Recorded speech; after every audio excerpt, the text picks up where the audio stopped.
when Jeff had come up with a script idea and came to me and said, you know, what do you think? And I thought it was a cool project. It was fantasy-based, something that I love, and we've got a great, you know, group of people here in the Tampa Bay area, cast and crew, who, you know, helped out and made it a lot of fun to work on. Can I ask you guys another question before you move on? Props and wardrobe, excellent. What did you do? Who did it? Combination of a lot of people. Some of them are in the audience. Stand up, stand up. Bridget. Bridget did a lot of our costumes. There you go, Bridget. Josh also did a lot of our costumes from the last scene. He's a freshman Renaissance fair, just coming out, right? Brian Johnson did a lot of our guns and props in the movie. The sword fight was Ben Floyd, who I don't think is here. I think he's in California, but he did all our swordmaster fighting stuff, fight choreography, and I mean, there's like over 100 people involved in the film. It's just great. It started out as a 4-minute super trailer and expanded into this enormous 17-minute kind of part one of the web series. So. Okay, and for us, the film kind of started with, we both like ghost tours. Who here has ever been on a ghost tour? Yeah. Okay, so you know it's great people watching, right? And I think what fascinated me was just the idea of those people and what their expectations were, and kind of combining that with the fact that I just really wanted to do a film with actual actors. My previous one had gone the festival route, but it was an experimental film, kind of a visual poem. And after that, I got that out of my system. I just really wanted the experience of working with actors, and boy, did I ever. I had just like the ultimate cast, so we were just very, very fortunate. Suzanne, how'd you find your actors? We also were very blessed with Kathy Laughlin. Gary knew Kathy and shared the script with her, and when she saw the script, she said, I know you guys have no budget, because we did all this out of our own bank account with a very small Indiegogo campaign. Thank you to those who contributed. But she said, you really have to get SAG actors, and we were like, we can't afford SAG actors. She was like, I'll help you find it. She helped cast it. And when Gary cut together the clips, the video clips from the casting, and we knew right then when we cut Ricky and Jeff and Kristen together that it was going to work, and it was fabulous. And thank you guys so much for doing it with us.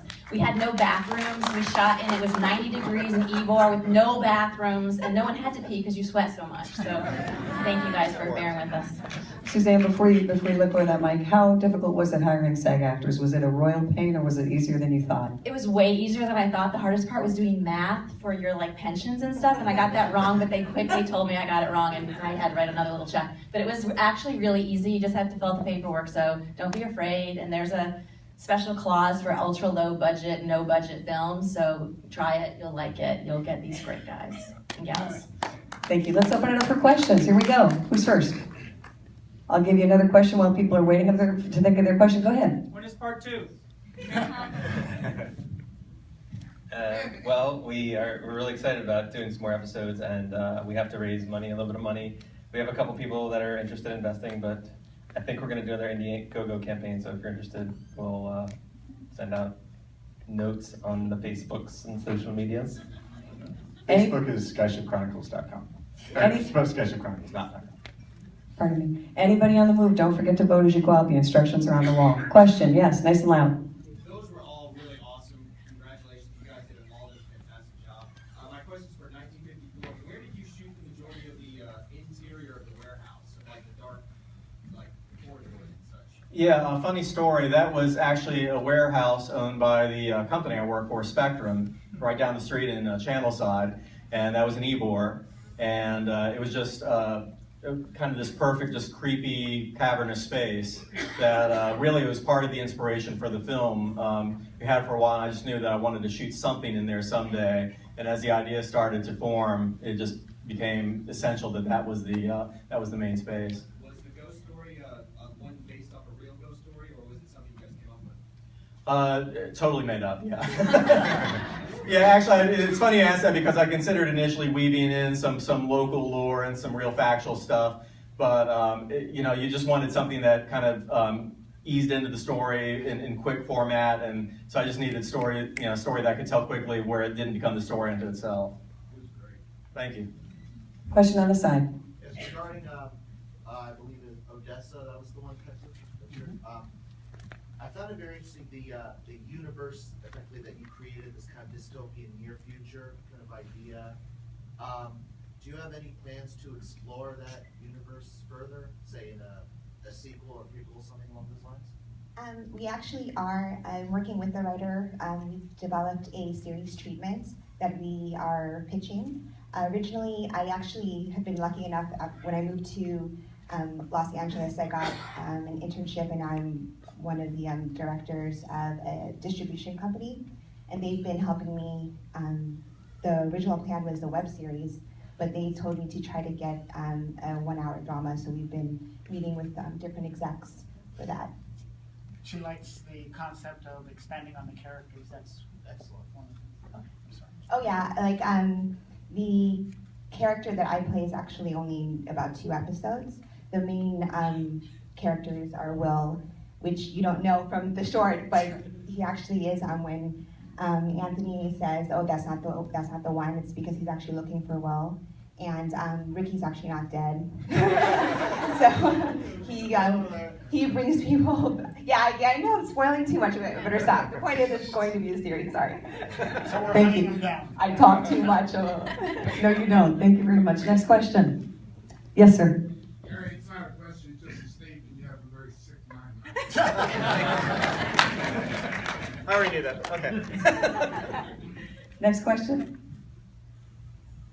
Right here. Yep. Yes. My question is for Odessa. Now, in the scene where the 2 travelers come across a field full of army planes, tanks, and equipment, how do you were those equipment yours, or do you happen to have found it on field? Good question. I know the answer. However, I'm going to pass it over to Anthony because actually I met Anthony. He's a local actor in El Paso, Texas, and he knows all of the history about El Paso. And he will be the best person to answer. Basically, if you ever saw the movie Courage Under Fire with Meg Ryan, and that was the whole set where they filmed. It's called Cattleman's Ranch, and it's on the outskirts of El Paso, Texas. And all of that military equipment there was what was left by the production company when they wrapped on Courage Under Fire. So it is now a film set out there. They take tours and all that stuff. So they were lucky enough when Grace connected with me for filming there in El Paso, and she connected with the location scout. He handled all that stuff. So all that stuff is a set from Courage Under Fire. Just make sure you always do legal work, though. You have to do clearances for some of the. So I also do that too. But Did Ricky have clearance when he was stealing the gasoline? Disclaimer. Christian, we know where the other 2 locations were. Where did you guys primarily shoot? I'll let Jeff answer that because he got a lot of locations for us. We shot all over the greater Tampa Bay area. The farthest actually we shot was Tavares, Florida, which is where the steam train is. It's one of the last operating steam trains. It was in 310 Yuma and Abraham Lincoln Vampire Hunter. They actually just said, "Hey, sure, give us some footage and you shoot all day." We shot for 3 hours. I think he gave us 3 hours. We shot at Tampa Union Station, which is with the train station that he runs into, where they run into each other. 4 of the scenes were shot at Lightwave Studios, which is Christian and mine's studio, the post office, the first scene and the last scene. So we were very lucky. And then the combat scene was in Mirror Lake Public Library, which is in downtown St. Petersburg, right in the courtyard. So we kind of know a lot of it, St. Pete Film Commission and the Tampa Film was integral in helping us get our Thank you, Lisa. locations. You guys are awesome. Thank you so much. Next question. Way in the back, Jeanette. Talk to us about what's coming up next for you guys, what you're working on right now. Grace, let's start with you.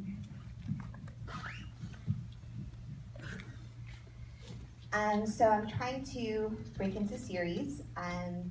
I have a project called The Reserve that I'm working on with the director of Odessa. We had already about 3 rewrites with anonymous content. They are managers and producers of True Detective. So we're getting closer and closer to that pilot. And then I'm also working on a comedic web series with Kimberly McVicker, who's also from Performer Studio Workshop. And it seems like I'm getting the most attention for that because I'm working with a former porn star that lived with Charlie Sheen. And I was like, forget that I just produced another short with an Oscar winner, you know, just everything is about the porn star. And then of course, Odessa for the series as well.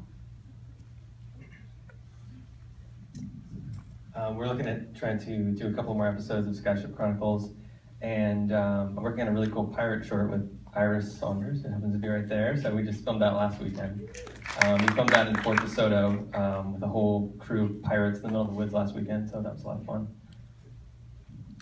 Yeah, besides Skyship, just writing. I mean, constantly writing. I'm writing a feature and a short. Short is kind of a fantasy circus kind of thing, and then I've got a feature that's kind of like a poker comedy caper film. So it's, so it's various and sundry kind of things. I'm going to Disney World. And